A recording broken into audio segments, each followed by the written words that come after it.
Hello and welcome back to the Start a Glamping Business podcast. I did promise you last week that we are going to start doing an episode every week from this point on, and thankfully we haven't stumbled so far. We've got one out for you a week after, which is good. Today we've got a really special guest. He is Stephen Maulden and is the former Vice President of Real Estate and Construction at Getaway. And if you don't know Getaway, I might be wrong here, but to me they seem like the biggest glamping company in North America and most likely the world.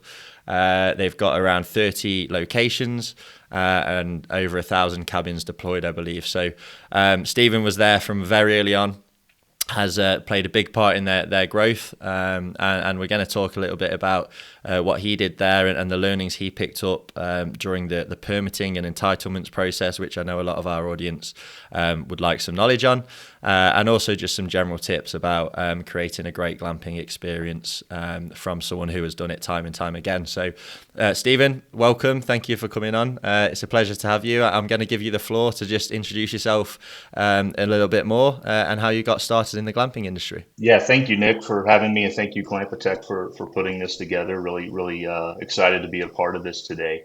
I think your introduction summed it up perfectly. I was the VP of Real Estate and Construction for Getaway. I joined the company back in April of 2018 when they had two locations. They had a third one that was under construction at the time, but two locations outside of Boston and New York, and about 550 cabins in the portfolio. And over the last 5 years, I've helped scale Getaway to where they're at today. 30 open locations, just over 1,300 cabins in operation across the portfolio. And it was, really exciting to see, how that company has grown over the years during my time there. And could you describe the Getaway model in a little bit more detail in terms of what the typical Getaway glamping site looks like? Sure. We always we refer to it a lot as outdoor hospitality because it also had kind of a wellness component, which I'll touch on. But the Getaway model was to take tiny cabins that were built, manufactured rather by tiny house builders off-site, and then roll them onto to a location that is very serene, very naturesque, all within around a 2-hour drive outside of major metro areas. And then we would put anywhere from 40 to 60 of these units, along with infrastructure, roads, utilities, back of house operations for our staff and our residents for an on-site staff member. And really the goal was to allow people to immerse themselves in nature. At Getaway, we believe that free time is for everybody, and nature is for everybody. And there's a lot of ways to enjoy free time. There's a lot of ways to enjoy nature. At Getaway, our vehicle was to provide these cabins, tiny cabins in the woods, so that people could truly disconnect and embrace being in the forest, being in nature. Yeah, and Getaway's model was, we had Connor Schwab on the podcast last week, and we were discussing the different models between, the really up close sort of human touch hospitality versus hands off, let you relax and enjoy seclusion in nature kind of hospitality. And there's a whole spectrum of that in the glamping industry, with different companies offering different points on the spectrum. And Getaway is very much towards the sort of hands off. We'll leave you to yourself and just to enjoy the nature and privacy, right? Sure. Yeah, I would say definitely leaning towards the latter of those two examples. So all of we didn't use OTAs, the online travel agencies, to book cabins. So all the bookings were done through our website. Guests would receive a notification of their confirmation, the name of their cabin. All of the cabins in our portfolio were named after grandparents of the company, or grandparents of employees of the company. And then the day of your arrival, you would get a 4-digit code. So all of the locks were punch code. And then there would be a kiosk map when you pulled onto the property that showed you the layout of the site, along with where your specific cabin would be located. And these cabins, when we designed the sites, we really took a lot of time and thought into how we were going to space those apart from each other. So while we might have 40 cabins on site, they're going to be spaced anywhere from 75 to 125 feet apart from each other, leaving all the trees and vegetation in between, so that while there's other cabins there, you're not the only person on site. You're not looking at your neighbor, and so it does have that really secluded, private aspect to it. We always said that the best guest experience is if you never have to see or interact with any of our staff members. So we always, when we design a site, we put our back of house as much as we could out of view of guests. That's not the first impression we want a guest to see as a operations building with a bunch of vehicles and people running around. We wanted to feel very magical when they pulled on site. But there are folks on site to assist with guest needs if they have needs. So you could text our community team if you ran out of firewood, needed additional provisions in your cabin. There was always someone there that could bring that to you. But yes, it was very much hands off, no common areas. So by design, we did not include pavilions or swimming pools or restaurants or retail stores. Everything was very hands off and very private focused. And you were still getting a really strong daily rate or nightly rate at Getaway, and that's despite, as you say, not offering sort of full blown food and beverage options. So how did guests sort of deal with the food and beverage element of it? So we did provide some provisions in the cabins, but we would send kind of guess the FAQs of what can I expect on my getaway. We did have fire pits. We had an on suite kitchenette in the cabin as well. So most guests would pack their own food, bring their own food to cook over the fire pit. But we did offer things like pastas and various other items you could cook very easily on a stovetop inside the cabin. But yes, we were able to charge substantial rates because the experience that our guests were looking for was not the experience of having all of those common areas. They truly were wanting to disconnect in nature, and were willing to pay for that. Yeah, and it's always interesting, hearing how people get into the glamping industry, especially because it's so new, and certainly it's really sort of kicked on over the last few years. But I hope you don't mind me saying you've probably got a fair few years of experience in your career before you started at Getaway. So how did you sort of did you stumble into the glamping industry? Was it a concentrated effort? How did you end up in this industry and at Getaway? Yeah, so prior to Getaway, I had about 20 years of experience in retail real estate. So I, started my career as a commercial broker, leveraged that into some development opportunities, and then ended up joining several different retailers across the country to help grow their portfolio. So I came with a lot of experience in site selection, market knowledge, negotiating leases and contracts, building out retail locations. I had never done a lot of land development. I had never done glamping. I was always a big outdoors person, used to do a lot of backcountry hiking. I was a big fan of tiny houses.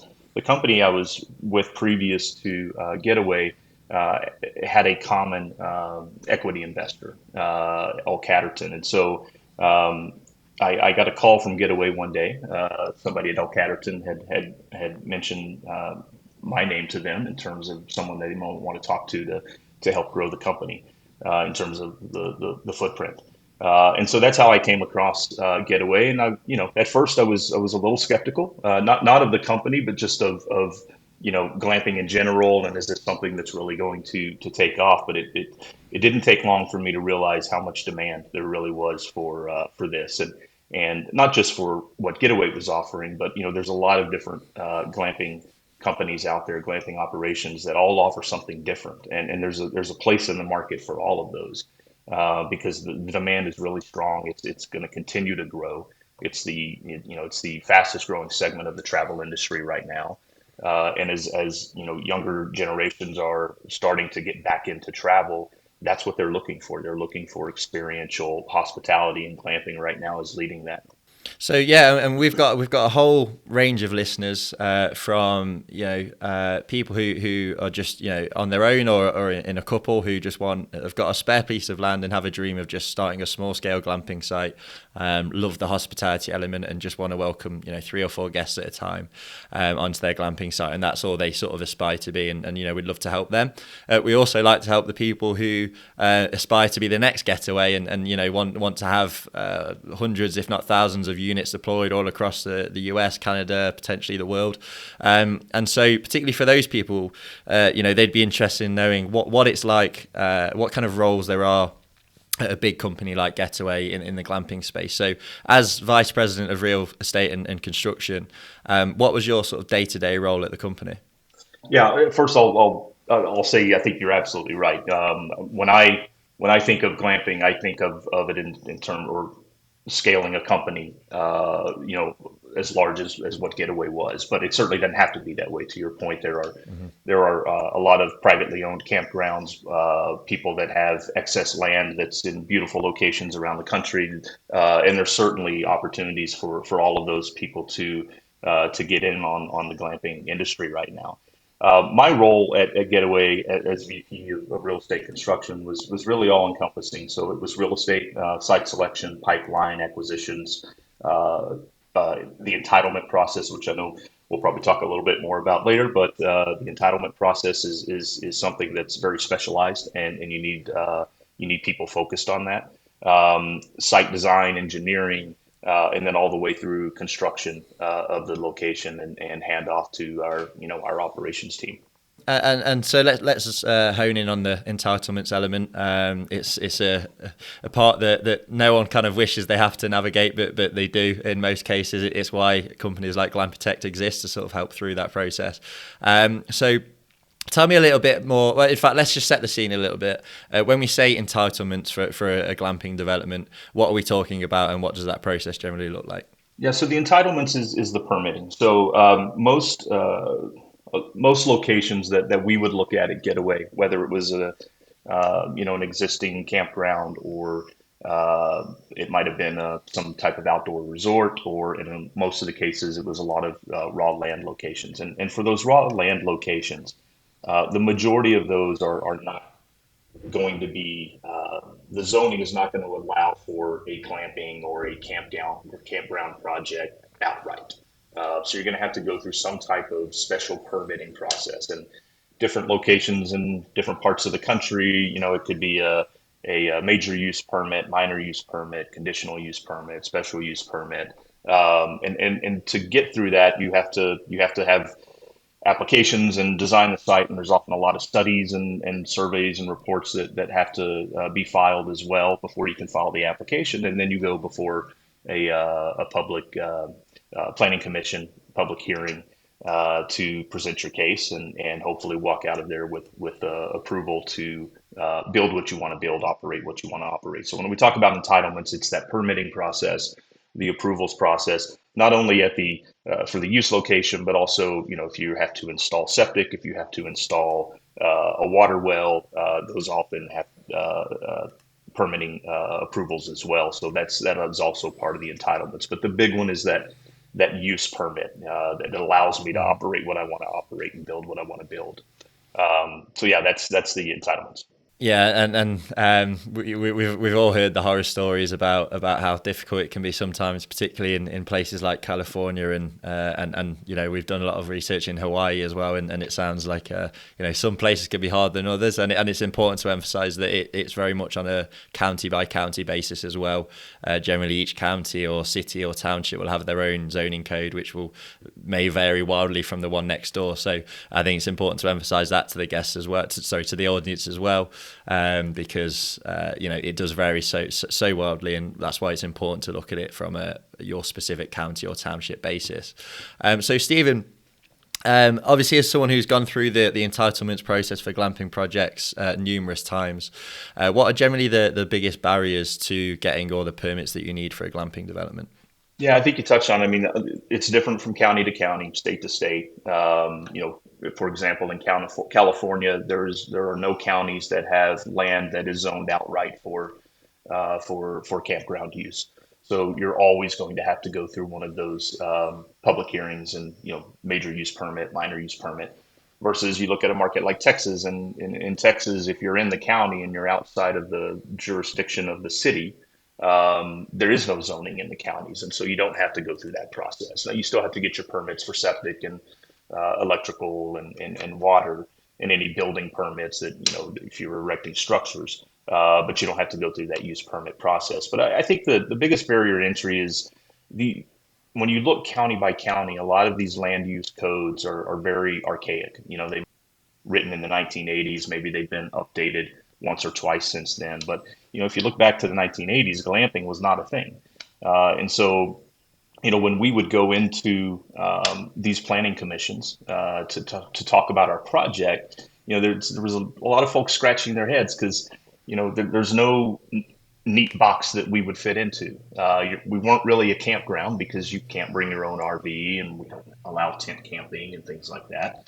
Um, but we're not a hotel because we're not enclosed and have lobbies and hallways and things of that nature. So it often left them wondering, well, how are we going to permit you? And 9 times out of 10, the default permit was going to be campground. And so we would have to go in for a campground permit, even though we weren't operating as a traditional campground. And that can often spark a lot of uh, angst with the community because people they've moved out to the country, they bought this beautiful rural land because that's the peaceful life that they wanted to live, and all of a sudden they see an application for a campground permit coming through, and neighbors like to band together and try to block a lot of those projects just simply because they fear there's going to be disruption to their lives. And so when you get to these public hearings, it's often you've really you're speaking to the planning commission, but you're also speaking to the gallery behind you and trying to assure them that you're not there to disrupt their way of life. That this is actually a good thing for the community. It's driving commerce and tourism into the community. People are spending money in the community. And that's a good thing. And most planning commissions realize that. And you're never going to win 100% of the people over, but if you can win a few supporters in the gallery, that certainly helps get you over the line. And did you have any go-to strategies for appeasing the gallery and getting the locals on side before it came to that public hearing? Yeah, I'll tell you our probably our worst experience that we learned from was we spent about a year and a half, almost 2 years under contract on a property north of San Francisco. And, everything takes a long time in California, but it took us about a year and a half to finally get to the public hearing. And we were surprised at how many people showed up in opposition. And we got shot down very quickly by the Planning Commission with no chance of appeal. And so we had to drop the property. And we had spent a lot of money. I won't say how much, but we spent a lot of money on engineering and studies and surveys and traveling nonstop out there. And what we realized were two things. One, in a market like California or any heavily regulated market, having a land use attorney is something that is critical to help navigate that process for you. We did not use one then. We started using one after that.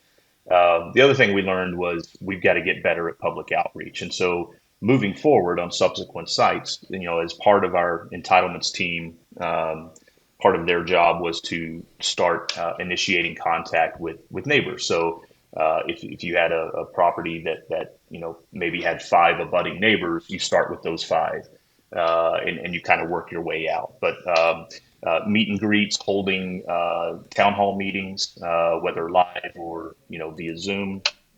We did a lot of that, sending letters, inviting people if we had another location nearby to go stay on us for a night at another location so they can see for themselves what the project is all about. And that really started to help improve our chances of getting these approvals or winning support from the community, because it's really important. Also, going into town and talking to business owners.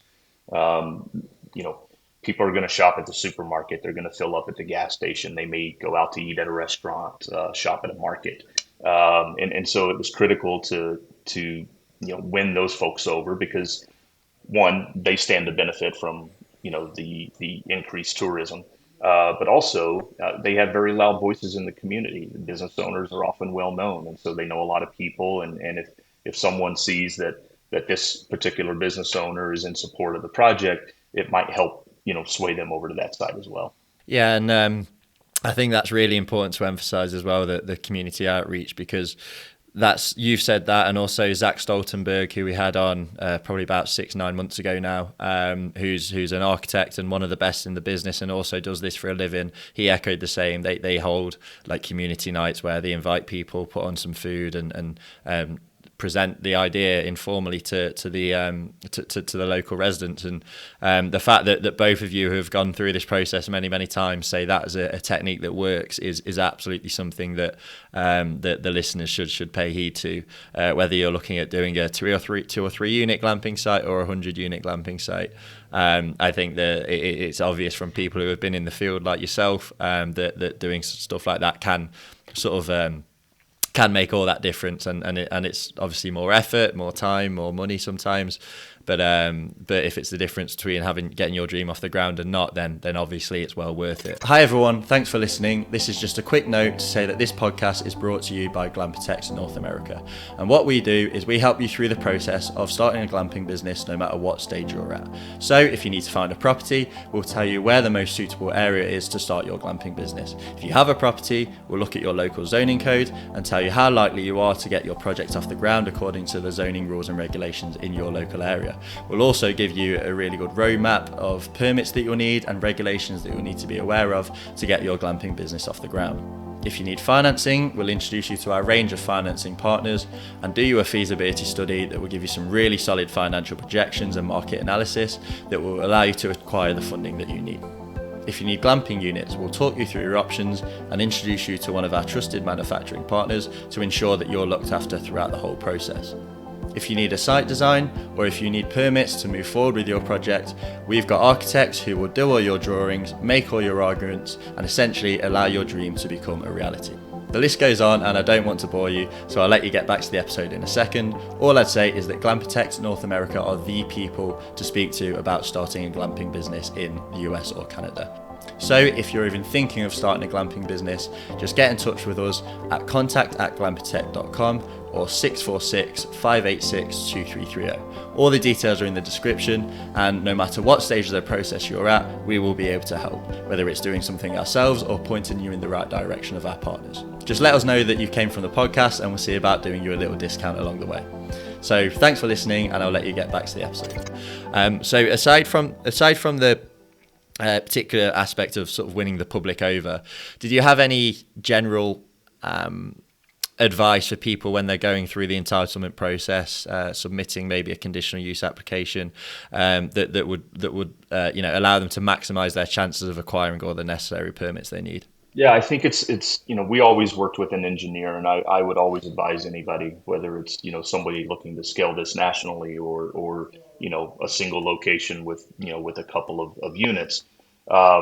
If you're going to have to go through this entitlement process, I think having an engineer, or whether it's an engineer or a company that specializes in feasibility studies that can really dig through and tell you everything that you're going to, all the applications you're going to need to file, all the studies and surveys and reports that you're going to need to file. Really, that does improve your chance, because when you go to these, you have to have some level or some set of, doesn't have to be 100% engineered construction documents, but you're going to have a really good site plan. You're often going to have council members who are going to ask very specific questions around water usage and wastewater usage and the type of systems you're designing and erosion control measures and things like that. So it's critical to have an engineer or some kind of expert there that can help them answer some of those more technical questions. So when I would go to public hearings, I would always have our engineer with us. I would speak to the concept of the company and what we're trying to provide in the world, and our rules and regulations and how we operate. But when it came to the more technical, I would always turn those questions over to the engineer. And a lot of times those can be decision makers. The questions that they answer can result in a yes or a no vote. So having the engineer there is critical, but also you don't want any surprises as you're going through this process, and you finally get to a public hearing, and somebody asks you about an XYZ study and where's that and why haven't you done one, and all of a sudden you're like, how did we miss this? So having that engineer can really help eliminate some of those misses as well. I think is really a big thing. Yeah, and I think what was important to emphasise there is that engineers obviously cost money, and I Sure. think something that people consistently sort of overlook is just how much it can cost to get through the permitting process. Obviously everyone can assign a budget for glamping units and maybe the infrastructure, get a few quotes from local contractors, but the permitting process, whether it's bringing in experts, bringing in engineers, even just the submission fees. I know in California the submission fees for applications can just be ludicrously high. The land studies and everything like that all costs money. So if you've got like a $20,000 or $30,000 budget, you better make sure that you're in an area where you're not going to have to sort of go in front of hundreds of local residents and bring in engineers and get land studies, because it really can total up. So that's one thing I would say to people who are maybe trying to get by on a really small budget, is make sure you keep a decent chunk aside for the permitting process and whoever you have to bring in to sort of help with that. So obviously, the main application for a glamping project is typically the use permit, as you say. So whether that's a conditional use permit, special use permit, minor use permit, whatever the provisions of the code specify. For that, most of the time you're going to need to submit a site plan laying out where you're going to put your units, where the roads are and everything like that. Obviously, when you're involved in designing these, let's say 60 unit cabin sites, how do you balance maximizing volume, which obviously you want to do? You want to bring as many guests through the door as possible. So maximizing volume of units, whilst also trying to create that sense of seclusion and privacy and maximizing the guest experience. I imagine that's quite a challenge sometimes. Yeah, it is. And, it was, I'd say over the last 5 years, we've continued to learn with each new site that we built, what worked well and what didn't work so well, what was repeatable and what should we scrap. I think for a 60 unit, 40 unit, 60 unit, to spread them out, as I mentioned earlier on the podcast, spreading these out 75 to 125 feet so that you're creating that privacy. Means that you often have to buy larger acre parcels. So, we knew going in that, for a 60 unit, we might need 100, 120 acres, because by the time you find an area, let me back up. You have a 120 acre site. Not all 120 acres of that is going to be developable. You may have topography challenges. You may have geological challenges, wetlands, floodplains, things of that nature, setbacks. So, by the time you find an area for your back of house, put all your roads and utilities in, creating the driveways for the cabins, keeping them 50 feet off the main road, and then creating that separation between each cabin, you end up just looking at larger parcels in general. So that was how we were able to maximize the number of units on the site without really compromising the guest experience. A lot of attention to detail in how we design the roads, and one-way roads versus two-way roads, because nobody wants a car coming the other way in the evening with headlights shining right into their fire pit area. So how do we park the cars where it's easy for them to back out into a one-way road? And so a lot of trial and error, but I think we got pretty good at it. Yeah, and you mentioned there trial and error. I'm sure in the course of developing, 30 large glamping outdoor hospitality sites, whatever you want to call them, you'll have made a lot of mistakes, some small, some large. You mentioned there, a big one that you made in that California project is not doing enough local outreach beforehand. So what's the and you don't have to name any names here, any of your former colleagues or anything like that, but what's the biggest mistake that either you or as a team at Getaway you think you made made that you really learned from and applied those learnings for, and became a better glamping business as a result? Yeah, I think, not necessarily my team. I think just the company as a whole. I think there were some markets that we were rather bullish on because the market data told us we should be bullish on them. And then we realized that there wasn't as much demand. And so we overbuilt the sites, probably too many cabins for what the demand was for a particular market. And those are typically your tier three markets. There's a lot of demand in the tier ones and the tier twos, and there is demand in the tier three markets, but you really need to look at social kind of social behavioral patterns in the markets that you're wanting to do these projects. Is this a market where people like to get outdoors?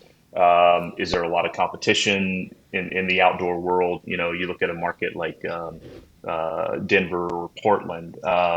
Everybody in those markets love to be in the outdoors, and so what are you doing special to get them to come to your location versus tent camping somewhere? Versus a market like New Orleans, where there's probably not a lot of tent camping around there. There's not a lot of competition, and so you can look at different markets and judge whether or determine whether or not you're going to have high demand there. And there were some locations, and I won't name the names of them, but there were some locations that we kind of overestimated the demand, and so we really had to come back and look at the rates that we were charging. How do we drive more traffic? Should we start looking at using OTAs for some of these tier three markets where we're struggling to as many cabins filled up as we had projected? And did you end up bringing the OTAs into those sites? They did for some of the tier three markets, yes. Right. Yeah. And did that, so just for the audience, an OTA is an online travel agency like Airbnb or VRBO. Did that have any? Did that end up working out in the end? Just out of interest. It did. I mean, it put more eyeballs on the units, and yeah, I think it did help us. So Stephen, you've given us a hell of a lot of good advice in this podcast. We got some really great tidbits for the audience who are looking to start a glamping business. If you could give one final piece of advice for anyone looking to get into this industry and start their own glamping site or outdoor hospitality site, what would it be? Yeah, I think there's a couple of things. I think one, if you can target locations that have favorable zoning or no zoning at all, that's really going to help you through that entitlement process. You're gonna have to do fewer studies and surveys. If it's an existing campground that has additional land that you can do this on, that's probably the best case scenario because you already have infrastructure on site. You have roads, you have utilities. You're already permitted as a campground. If you're a landowner and you've got additional land, at your residence that you want to do this on, you may or may not have the appropriate zoning. You may have to go through that process. So I think, hiring a company like Glampatech or, somebody that can help with that feasibility study and tell you all the things that you're going to need, I think is very crucial. And I think, kind of the pillars to scaling this. So if you're a company that's wanting to scale, the pillars to scaling this are keep it asset light, to the extent that you can. Build a repeatable model. You don't want to reinvent the wheel every time you're developing a new location. Obviously, no two land parcels are alike, and your site plan may change, have variations in it from time to time. But a repeatable model will help you get through that design process much faster. Your utility designs much faster. Limiting supply chain interruptions is something that we really focused on in the last 2 years. Just since COVID and all of the shortages, material shortages, and supply chain interruptions were a big part of the puzzle that we had to figure out. And so creating relationships with vendors is crucial. And then I think the biggest one is obsessing over the guest, really understanding, anybody can go build a glamping structure.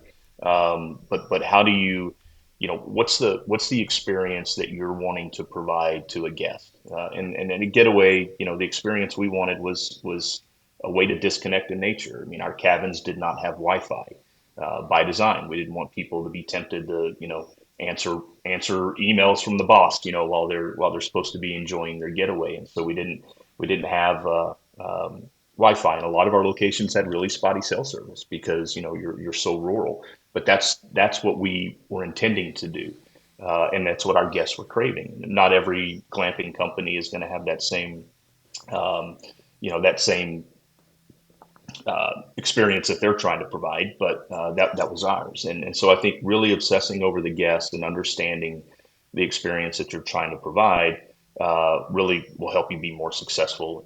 And it's also going to drive repeat business. If it's a good experience and the experience matches the price point, that guest is likely to come back again and again. They're also likely to tell their friends about it.